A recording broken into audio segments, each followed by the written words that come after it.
Hello, कुकरे sir आवाज येतोय? हा, येतोय. ओके. तर आज अजित प्रवास दिवस 3 कौशल्य विकसित करा आणि कौशल्यवान नागरिक भारताचा विकसित भारताचा मजबूत पाया बनवा या विषयावरती आपण बोलणार आहोत. तुम्हाला मी कोर्स केलेला आहे, कोणाला तर त्यांना ऍड करा. हो, याच्यामध्ये हो. याच्यामध्ये आता आपण काम करत असताना सध्या जी रिक्वायरमेंट आहे की आपण 7 दिवस 7 विषय आणि 7 वर्षाची दिशा याच्यावरती गुगल मीट मध्ये आपण बोलतो आहोत. याच्यामध्ये तुमच्याकडची the the dawn of blueprint म्हणजे एक्झॅक्टली काय आहे की तुमचं केवळ पदवी पुरेशी नाहीये, तर आता तुमचं जो ब्रिज द ट्रान्सफॉर्मेशन जो आहे की तुमची जी गॅप आहे ती तुम्हाला भरून काढायची. त्याच्यामध्ये आता पाहिजे काही तंत्रज्ञान, ए-आय आणि समस्या सोडवण्यासाठी ह्या खूप गरजेच्या गोष्टी आहेत. कारण की ह्युमन थॉट प्रोसेस पेक्षाही फास्ट वेगाने लोकांना मार्केटमध्ये गरज आहे टेक्नॉलॉजीची. आणि भारताचा सगळ्यात मोठा फायदा असा आहे की भारतात सर्वात मोठी युवा शक्ती आहे. त्यांना जर चांगली कौशल्य मिळाली तरच भारत एक सर्वात मोठी एक हे होऊ शकते. सर्वात मोठी अ,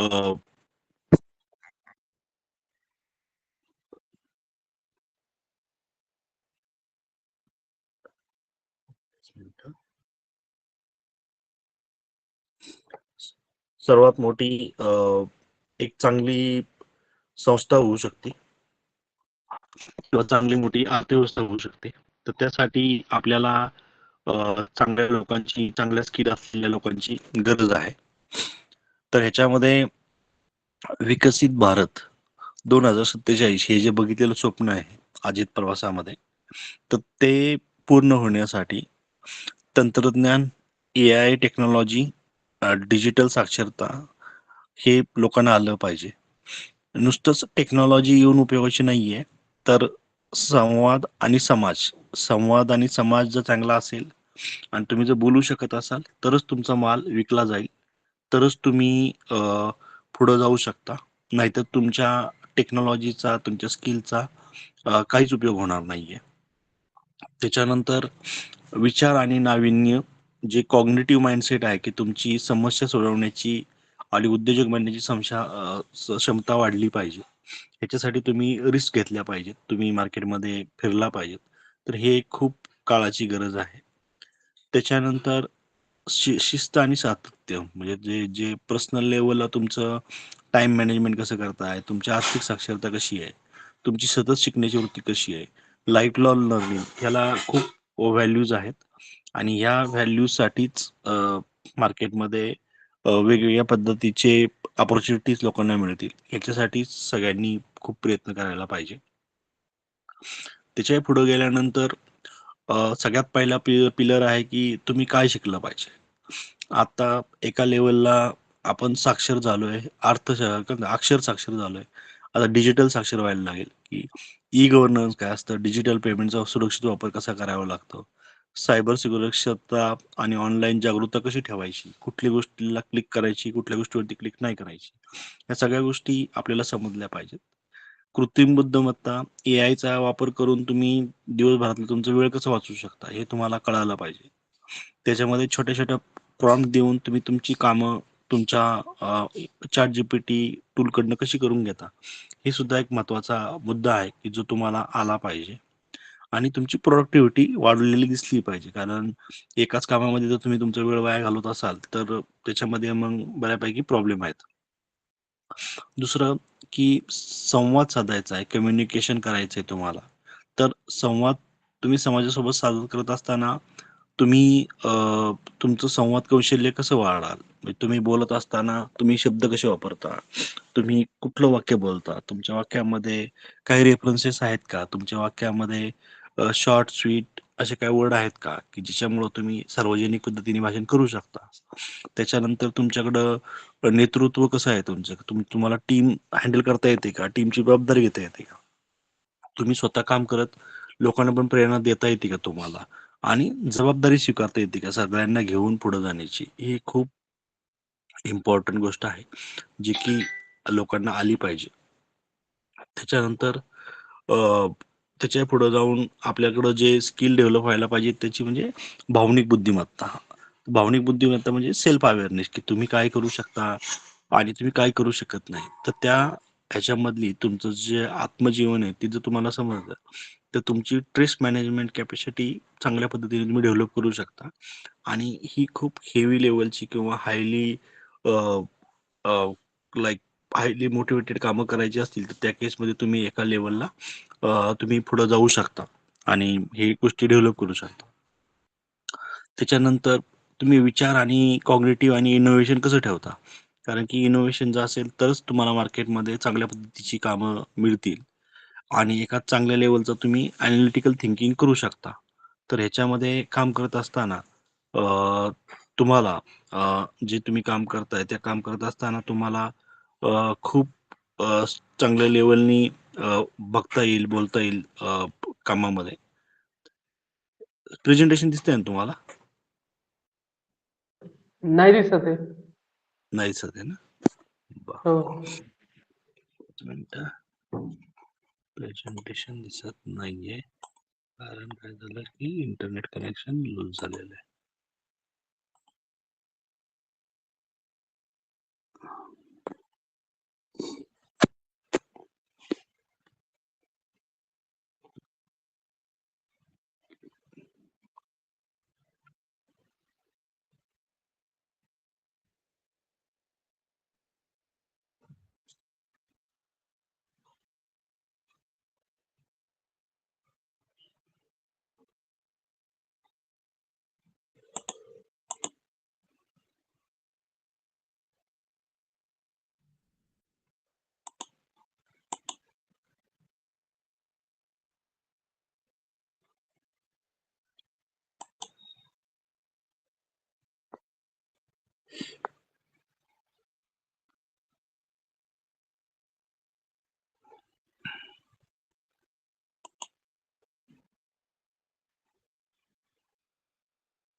हा ओके. दिसतोय आता. हां. आता त्याच्यानंतरचा विषय आहे की आपण कॉग्निटिव्ह आणि इनोव्हेटिव्ह म्हणजे विचार आणि नाविन्य तुमच्यात जर असेल, तर तुम्ही एक चांगले अॅनालिटिकल निर्णय घेऊ शकता. त्याच्यासाठी डेटा ड्रिव्हन डिसिजनसाठी वेगवेगळ्या प्रकारचा डेटा तुमच्याकडे पहिला गोळा झाला पाहिजे. डेटा असेल तरच तुम्ही परिपूर्ण निर्णय घेऊ शकता. तुम्हाला लोकांनी अर्धीच माहिती दिली किंवा अर्धाच डेटा दिला, तर तुम्ही त्या कंपनीसाठी अर्धीच हेल्प करू शकता. त्या कंपनीने जे एंड टू एंड डेटा दिला त्यांच्यासाठीचा, तो तुम्ही ह्या कंपनीच्या डेटावरती पुढच्या 10 वर्षामध्ये कंपनी किती मोठी होणार आहे. त्यांना वेगवेगळ्या पद्धतीने टॅक्स सेव्हिंग करायचं असेल, त्यांना त्यांच्या बिझनेसमध्ये ग्रोथ करायची असेल, कुठलं कुठलं व्हर्टिकल चालू ठेवायचं, कुठलं व्हर्टिकल बंद करायचं, हे सगळ्या गोष्टी ते त्या लेव्हलनी बघू शकतात. तसंच तुम्ही छोटे-छोटे प्रश्न सोडवण्यासाठी स्टार्टअप कसं तयार करता, त्याच्यासाठी सुद्धा मानसिकता बाळगू शकता. आणि नवीन व्यवसाय आणि कल्पना किंवा इनोव्हेशन शोधण्यासाठी वेगवेगळे रिसर्च पेपरचा तुम्ही अभ्यास करू शकता. आणि रिसर्च पेपरचा जर अभ्यास केला, तर तुम्हाला कळतं की जगामध्ये काय इनोव्हेशन चालू आहे आणि काय इनोव्हेशन नाहीये. नाहीतर आपल्याला असं वाटतं की एक आयडिया माझ्याकडेच आहे, पण ती ऑलरेडी आयडिया कोणीतरी कॅप्चर केलेली असते. त्याच्यावरती दुसऱ्या देशामध्ये हाय लेव्हलला प्रोडक्शन चालू असतं. तर त्या आयडियामध्ये नंतर तुम्ही जे वेळ वाया घालवत बसला, तर तुमचा त्याच्यामध्ये वेळ वाया जातो. त्याच्यामुळे तुम्हाला रिसर्च हा चांगला समजला पाहिजे. त्याच्यानंतर नेक्स्ट लेव्हलला जर आपण गेलो, तर तुमचं शिस्त आणि सातत्य खूप महत्वाचं आहे. डिसिप्लिन लाईफ आणि लाईफ लाँग लर्निंग हे खूप काळाची गरज असते. जसे दादा सकाळी लवकर उठायचे आणि कामामध्ये एक डिसिप्लिन होते, लाईफ लाँग लर्निंग होतं. तसंच तुम्ही जर तुमच्या ह्याच्यामध्ये वेळ आणि आर्थिक व्यवस्थापन चांगलं केलं, तर तुमच्या कामाचे प्राधान्यक्रम व उद्दिष्ट नियोजन, बचत, गुंतवणूक, कर नियोजन या सगळ्या गोष्टी तुम्ही चांगल्या पद्धतीने करू शकता. आणि सतत शिकण्याची वृत्ती असेल, तरच लाईफ लाँग लर्निंग ह्याच्यामुळं तुम्हाला चांगल्या गोष्टी समजतात आणि तुम्ही एक अप टू डेट पर्सन राहता आणि त्याच्यामुळे तुमचा कॉन्फिडन्स सुद्धा चांगला राहतो. आता भारतामध्ये जे काही नवीन नवीन क्षेत्र येत आहेत की ज्याच्यामध्ये खूप जॉब चांगले आहेत, खूप टेक्निकल लोकांची किंवा खूप अ, चांगल्या स्किलफुल लोकांची इथे गरज आहे. अशी जी क्षेत्र आहेत त्याच्यामध्ये सगळ्यात महत्त्वाचं क्षेत्र आहे की डिफेन्स मॅन्युफॅक्चरिंगमध्ये सुद्धा बऱ्यापैकी लोक लागत आहेत. त्याच्यामध्ये काय असतं एक्झॅक्टली डिफेन्स मॅन्युफॅक्चरिंगमध्ये कुठल्या टाईपची लोक लागतात हे कळायला पाहिजे. त्याच्यानंतर टुरिझम इंडस्ट्री सुद्धा चांगल्या पद्धतीने ग्रो होते, तर टुरिझम आणि हॉस्पिटॅलिटी इंडस्ट्रीसाठी सुद्धा खूप हेवी टाईपची लोकांची गरज आहे. तर त्याच्यामध्ये तुम्ही किंवा मुलांनी करिअर करण्यासाठी जायला पाहिजे. त्याच्यानंतर बायोटेक्नॉलॉजी आहे की जी फूड अँड तुमची जी काही ॲग्रीटेक आहे याच्यावरती काम करत आहे. तर ह्याच्यावरती सुद्धा भर देण्यासाठी मुलांनी ह्याच्यामध्ये सुद्धा इन डेप्थमध्ये स्टडी केला पाहिजे आणि ह्याच्यामध्ये रिसर्च केला पाहिजे, तरच आपल्या सगळ्या ज्या नीड्स आहेत ते एका लेवलला फॉलो करतील. आता सगळ्या इलेक्ट्रिकल व्हेकल आलेल्या आहेत, तर त्याच्यामध्ये सुद्धा सर्व्हिसिंग, मॅन्युफॅक्चरिंग किंवा सपोर्ट, मेंटेनन्स यासाठी सुद्धा एक चांगल्या लेवलच्या स्किल्सची ह्याची गरज लागणार आहे. ग्रीन एनर्जी म्हणजे कुठलीही बिल्डिंग, कुठलीही factory without electricity from the outside ती जर करायची असेल तर त्या केसमध्ये तुमची सोलर सिस्टम वापरून तुम्ही कशा पद्धतीने ग्रीन एनर्जी वापरू शकता आणि कशा पद्धतीने कमीत कमी कार्बन डायऑक्साईड तयार करू शकता याच्यावरती सुद्धा आता बऱ्यापैकी काम चालू आहे. आणि ग्रीन एनर्जी फॅक्टरी कशी सेटअप करतात, ती कशी वापरतात त्याच्याविषयी सुद्धा माहिती लागणार आहे. पेस्ट टेक्नॉलॉजीमुळे सुद्धा बऱ्यापैकी कम्युनिकेशन्स हे वाढलेलं आहे मार्केटमधलं. त्याच्यासाठी सुद्धा बऱ्याच कंपनी प्रयत्न करत आहेत की पेस्ट टेक्नॉलॉजीमध्ये काय करता येईल. रोबोटिक्स आहे की बऱ्यापैकी आता नुसताच ए आय हा फक्त कॉम्प्युटरमध्ये राहिलेला नाही, तर तो मॅन्युफॅक्चरिंगमध्ये म्हणजे फिजिकल ए आय पण आला आहे. त्याला तुम्ही रोबोटिक्स म्हणू शकता. सेमीकंडक्टर इंडस्ट्रीमध्ये सुद्धा की तुमची जी इलेक्ट्रिसिटी एका जागेवरून दुसऱ्या जागेवर जाते, तर त्याच्यामध्ये जे काही डिव्हाइसेस वापरले जातात, जे फास्ट स्पीडनी कम्युनिकेट करावेत आणि कमीत कमी इलेक्ट्रिसिटीचा लॉस व्हावा, त्यासाठीच्या टेक्नॉलॉजीमध्ये सुद्धा खूप वॉन्टेड आहे.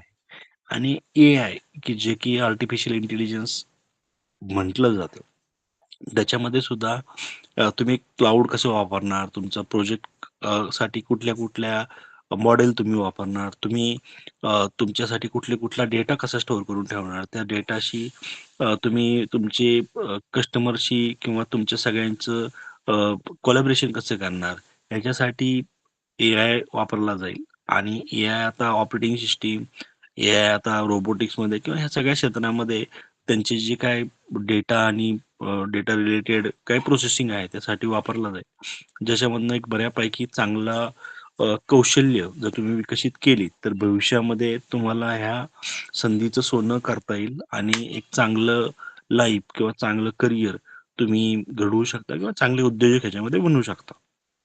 आता ह्या गोष्टी शिकायच्या असतील तर सगळ्याच ठिकाणी पैसे घालूनच शिकावं लागतं असं नाही. तर लर्निंग इकोसिस्टीम मॅट्रिक्स किंवा लर्निंग मोफतचे पर्याय आपल्या देशाने आपल्यासाठी इंटेलिजन्स आणि डेटासाठी तुम्ही एनपीटीएलच्या वेबसाईटवरती गेलात किंवा स्किल इंडिया डिजिटलवरती गेलात किंवा एन व्ही मीडियाच्या प्लॅटफॉर्मवरती गेलात वेबसाईटवरती किंवा MITच्या जर गेलात तरी तुम्हाला तिथं त्याचे कोर्सेस मिळतात. तुम्ही तुमचा काय जो काय कोर्स करायचा आहे, financial modelling, financial analyst, business analyst, performance marketing analyst किंवा तुमचा ए आय मधला एजंटिक ए आय, मल्टी एजंट, जे काही तुम्हाला कोर्स करायचे ते तुम्हाला इथं अवेलेबल आहेत, जे तुम्ही इथनं करू शकता. रोबोटिक्स आणि सेमीकंडक्टरसाठी IEEE ची रास, स्वयं, NPTELच्या वेबसाईटवरती कोर्सेस आहेत. ग्रीन एनर्जी आणि EV साठी TU, डेल्फ्ट, OCW, NPTELने कोर्स बनवलेले आहेत. पेस्टेक आणि ॲग्रीटेक साठी सुद्धा MIT एक्स ऑनलाईन किंवा स्वयं नावाचं जे पोर्टल आहे आपलं त्याच्यामध्ये सुद्धा कोर्सेस बनवलेले आहेत, जे स्टुडंट किंवा कुठलेही सिनियर सिटीजन किंवा कुठलेही मिडल एजची लोक याच्यावरती जाऊन हे कोर्स करू शकतात. आणि हे कोर्स केले तरच तुम्हाला जगात काय चाललंय हे तुम्हाला समजू शकतं, जे की नॉर्मल तुम्ही जे काय BA, BCom किंवा अजून काही छोट्या-छोट्या लेव्हलचे कोर्स करताय. त्याच्यापेक्षा टेक्निकल लेव्हलला जर जायचं असेल किंवा इंजिनिअरिंगमध्ये सुद्धा तुम्ही जे काही काम करताय त्याच्याही पुढे जाऊन जर तुम्हाला काही करायचं असेल तर ह्याच्यामध्ये ह्या सगळ्या गोष्टी इथं अवेलेबल आहेत, की ज्या सर्वसामान्य माणसांनी जर केल्यात तर त्यांना सुद्धा एक चांगल्या पद्धतीचं मार्केटमध्ये हे मिळू शकतं. आणि हे सगळं करत असताना तुम्हाला जे काही शिकायचंय त्यासाठी एक सिस्टमॅटिकली तुम्ही एक रेडीनेस तुमचा प्लॅन बनवा, की तुम्ही पहिल्या वर्षी काय कराल, दुसऱ्या वर्षी काय कराल किंवा कसं पद्धतीने सिस्टमॅटिकली जायला पाहिजे. तर प्रॉम्प्ट इंजिनिअरिंग काय असतं, की तुम्ही कसे टाइप कराल, डेटा एनालिटिक्स कसं आहे, रोबोटिक्स, आयोटिक्स कसं आहे, सेमीकंडक्टर, ग्रीन एनर्जी कशी चालते आणि छोट्या-छोट्या डोमेन नॉलेजचं नाव घ्या. कारण की हे डोमेन नॉलेजमधलेच बरेचसे प्रोजेक्ट आता मार्केटमध्ये येतायत आणि ह्या प्रोजेक्टवरती काम करत असताना ह्याचं बॅकग्राऊंड किंवा ह्याचं बेसिक्स जर माहिती असेल, तरच तुम्ही चांगल्या पद्धतीने ॲक्सेलरेटेड प्रोजेक्ट करू शकता. हे खूप इम्पोर्टंट आहे. त्याच्यानंतर युवा सक्षमीकरण गव्हर्नमेंट इनिशिएटिव्ह जे आहे, की स्किल इंडिया, डिजिटल हब याच्यामध्ये एआयचं, क्लाउडचं आणि उद्योजक होण्यासाठीचं प्रशिक्षण फ्रीमध्ये मिळत आहे. तर सक्षम तुमची गव्हर्नन्स कसं आहे ते तुम्हाला समजू शकतं आणि भारताला जे फ्युचर स्किल्स आहेत आणि जे प्राईम स्किल्स आहेत ते इमर्जिंग टेक्नॉलॉजीमध्ये कसे नेतील जागतिक स्तरावरती याच्यासाठी तुम्हाला काम करता येईल. आणि PMKVY याच्यामध्ये सुद्धा तुमची कौशल्य तुम्ही विकास करण्यासाठी आणि रोजगारक्षम कसं बनवू शकता याच्यासाठी सुद्धा सर्टिफिकेशन्स आहेत. ती जर केलीत तर तुम्हाला एक चांगल्या लेवलला पुढं जाता येईल किंवा तुमचं हे होईल. आणि हे सगळं करण्यासाठी दररोज सकाळी तुम्ही लवकर उठलात तर तुमचा वेळ कौशल्य शिकण्यासाठी लावू शकता. आठवड्यातनं एखादा कोर्स तुम्ही ऑनलाईन पूर्ण करू शकता. आठवड्यात एखादं एआय टूल वापरायचं काम करू शकता. महिन्यातनं एखादं पुस्तक वाचू शकता किंवा एखादा प्रोजेक्ट घेऊन त्याच्यावरती डीपमध्ये स्टडी करू शकता. आणि तुमची नवीन कौशल्य तुम्ही LinkedIn वरती किंवा तुमच्या वेबसाईटवरती टाकली तर अ, ज्या कंपनीला तुमच्या स्किलची गरज आहे ती कंपनीची लोकं तुमच्याशी कॉन्टॅक्ट करू शकतील.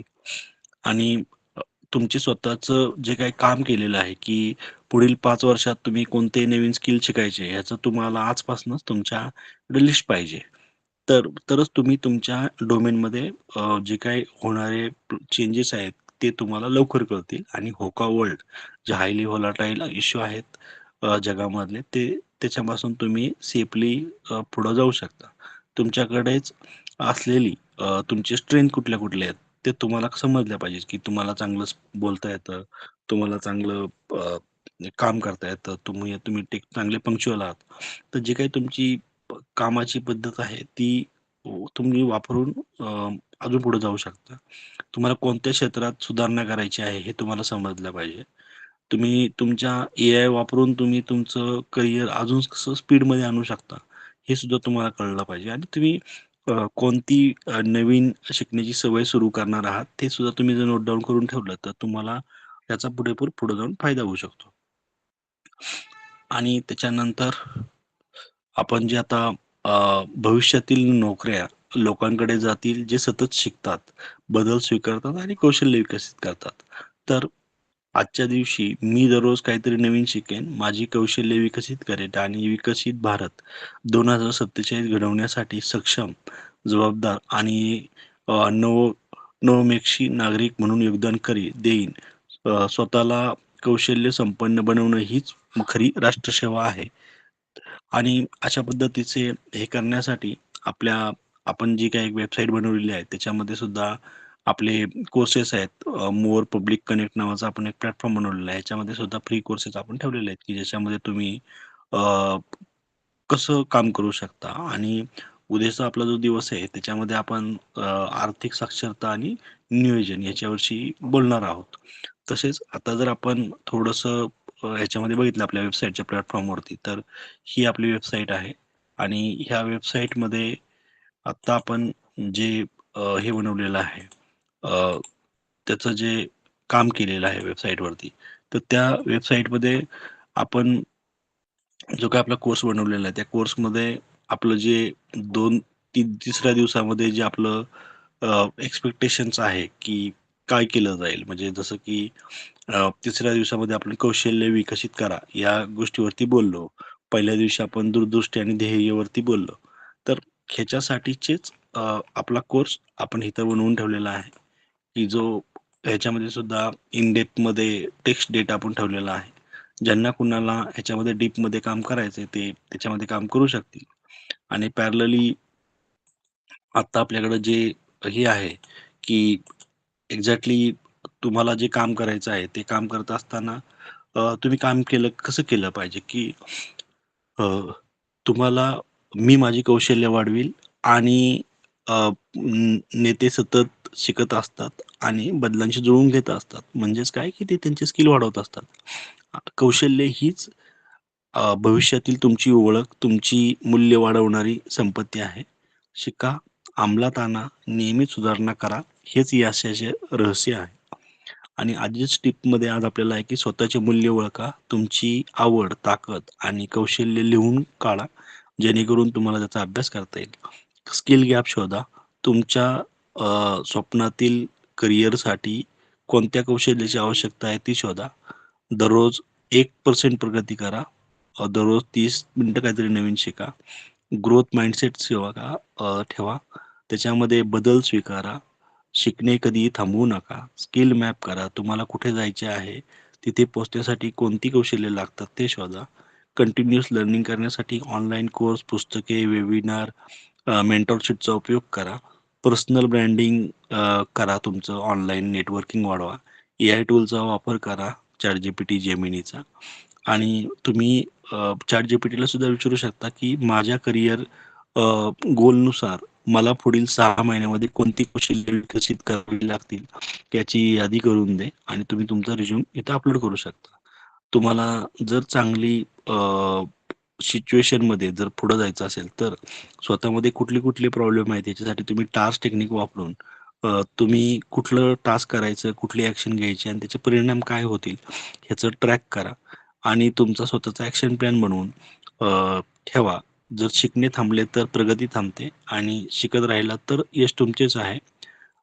लक्षात ठेवा, सर्वात मोठी गुंतवणूक म्हणजे स्वतःमध्ये केलेली गुंतवणूक. शिका, अ, वाचा आणि पुढे चाला.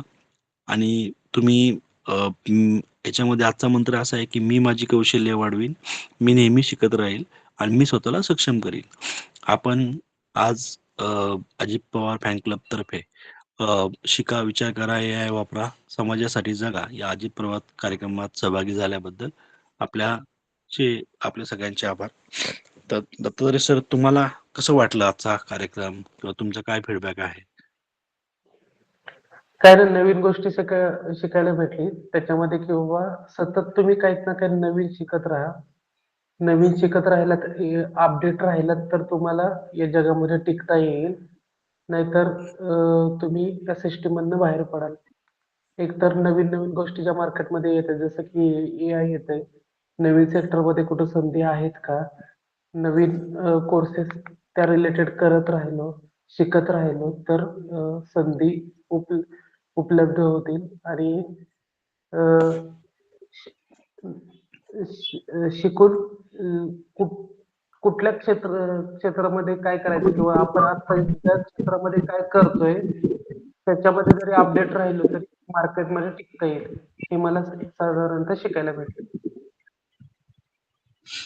आता हेच जे आहे, की आता आपण बघितलं हे एक आपल्या जेनरिक पब्लिकसाठी होतं. आता ह्याच्यामध्ये सुद्धा आपण जर थोडासा विचार केला तर आपल्याला जे आपण जे काम करतोय हे जर समजा एका वेगळ्या लेव्हलनी जर आपण चेक केलं तर त्याच्यामध्ये सुद्धा आपल्याकडं आता आपण काही याच्यामध्ये बुक्स बनवलेले आहेत, की ज्याच्यामध्ये आपल्याला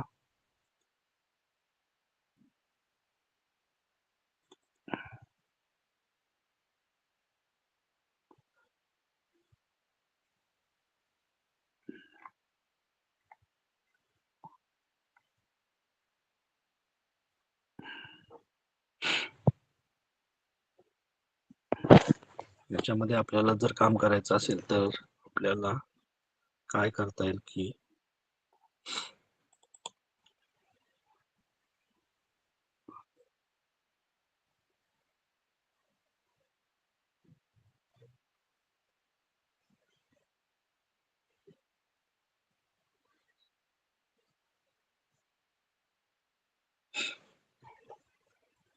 हे आज आपण बघितलेलं आहे की संधी कशी शोधता येईल असं. आता ह्याच्यामध्येच जी काही ग्लोबल लिडरशिप आहे त्याच्यासाठी सुद्धा आपण एक हे बनवलेलं आहे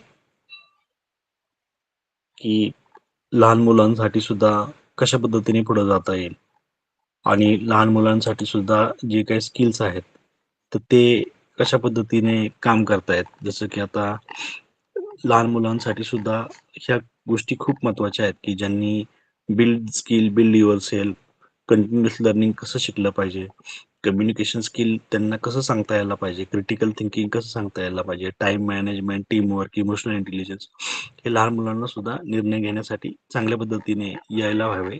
आणि तसंच जर आपण थोडंसं पुढे गेलो तर आपले जे काही सिनियर लोक आहेत किंवा सायंटिस्ट लोक आहेत की त्यांना सुद्धा जर थोडं पुढं जाऊन काम करायचं असेल तर त्या केसमध्ये सुद्धा ते कसं डेव्हलप करतील किंवा त्यांनी कशा लेवलला विचार केला पाहिजे. जसं की इनोव्हेशन आणि रिसर्च, प्रॉब्लेम सॉल्व्हिंग स्किल जर आपल्या सायंटिस्टकडं किंवा सीईओ कडे असेल तर ते एक चांगल्या प्रकारचे लीडर बनवतील त्यांना. आणि solve today's problem, innovate from tomorrow ह्याच्यामध्ये क्युरिओसिटी, रिसर्च ह्या गोष्टी जर केल्या तर ते खूप चांगल्या लेवलला जातील. इनोव्हेटिंग माइंडसेट म्हणजे काय की तुम्ही एक चांगलं क्युरियस व्हा, ऑब्झर्वेशन करा, डिफरंटली विचार करा, एक्सपेरिमेंट करा आणि क्रिएट द व्हॅल्यू. आणि प्रॉब्लेम सॉल्व्हिंग स्किलमध्ये define the problem, analyse the research, ideate the solution, choose the design and implement the review. आणि तुम्ही केलेल्या कामाचं कुठंतरी एक ऍक्शन तुमच्यासाठी करून करा.